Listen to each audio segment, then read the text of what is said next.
શું ફ્રેન્ડ્સ, તમે પણ સોડાના બોટલના ઢાંકણ ફેંકી દો છો? તો આ વિડીયો તમારા માટે. સૌથી પહેલાં તો મેં અહીંયા એક પૂઠું લીધું છે. પછી આ રીતે ગ્લાસ રાખીને ગોળ રાઉન્ડ દોરી લેવાના છે. પછી આપણે એને કાતરેથી કટિંગ કરી લેવાના છે. એ જ રીતે મેં અહીંયા એક કાપડનો કટકો લીધો છે. પછી આ રીતે ગોળ વાટકો રાખીને ગોળ રાઉન્ડ દોરી લેવાનું છે. એને પણ આપણે કાતરેથી કટિંગ કરી લેવાનું છે. આમાંથી આપણે એક સરસ મજાની વસ્તુ તૈયાર કરશું, જો લેડીઝોને તો બહુ જ ગમશે. પછી આપણે જે બે પૂઠા કટિંગ કર્યા હતા, પછી આપણે એની ઉપર ગ્લુ ગન લગાવીને બંને પૂઠાને સારી રીતે ચોંટાડી દેવાના છે. પછી મેં અહીંયા એક કાપડનો કટકો કટિંગ કર્યો હતો, એની ઉપર આ રીતે વચ્ચોવચ્ચ રાખીને સાઈડમાં સોય દોરોથી સિલાઈ કરી લેવાની છે. આમાંથી આપણે એક સરસ મજાની હેરપિન તૈયાર કરવાની છે. આપણે જે બજારમાં પિન લેવા જતા હોય તે ખૂબ જ મોંઘી મળતી હોય છે, તે માટે આપણે આ ઘરે બનાવી શકીએ છીએ.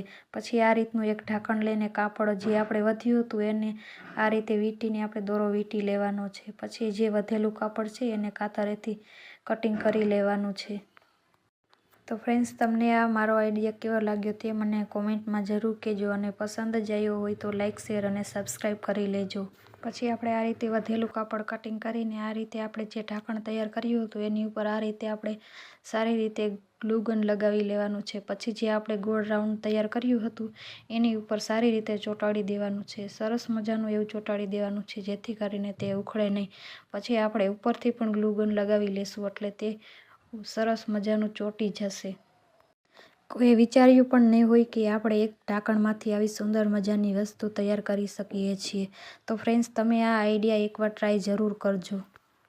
આ પિન આપણે 2 થી 3 મિનિટમાં જ બનાવી શકીએ છીએ. તો ફ્રેન્ડ્સ, તમે આ આઈડિયા જરૂર ટ્રાય કરી શકો છો. પછી આપણે આ રીતે એક હેર પિન પડી હતી, પછી આપણે એની ઉપર આ રીતે આપણે જે તૈયાર કર્યું હતું હેર પિન એની ઉપર આ રીતે ચોંટાડી દેવાની છે. પછી તમે જોઈ શકો છો ફ્રેન્ડ્સ, મેં અહીંયા 2 થી 3 મોતીનું ડેકોરેશન કર્યું છે. તમે તમારી પસંદ અનુસાર કરી શકો છો.